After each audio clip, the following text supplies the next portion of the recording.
அவர் ஒரு 7 வயசு பையன். அந்த பையன் ஒரு நாடக கம்பெனியில் வீட்டை விட்டு ஓடி வந்து ஒரு நாடக கம்பெனி வாசலில் உட்குறாங்க.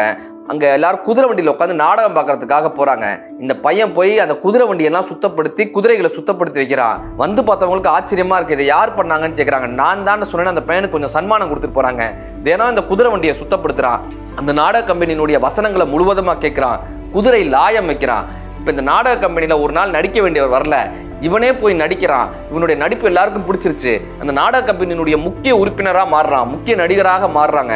அதுக்கப்புறம் அவரே நாடகத்துக்கான வசனம் எழுதுறாரு, நாடக கதை எழுதுறாரு, இவரே நாடகத்தை இயக்குறாரு, இவரே ஒரு நாடக குழுவை உருவாக்குறாரு. இந்த குதிரை லாயத்தில் இருந்த குதிரைகள்லாம் நோய்வாய்ப்பட்டு இருந்தாலும் கூட மனம் தளர்த்தராமல் இவர் பல நாடகங்களை இயக்குறார், பல புத்தகங்களை எழுதுகிறார், பல கவிதைகளை எழுதுகிறார். பிற்காலத்தில் உலக புகழ்பெற்ற ஒரு கவிஞராக, கதாசிரியராக ஷேக்ஸ்பியர் என்கிற மாபெரும் எழுத்தாளர் வீட்டை விட்டு ஓடி வந்து குதிரை லாயம் அமைக்க வேண்டும் என்று போராடியவர் தான் பிற்காலத்தில் மிகப்பெரிய ஒரு எழுத்தாளராக வந்தார் என்று சொன்னார்.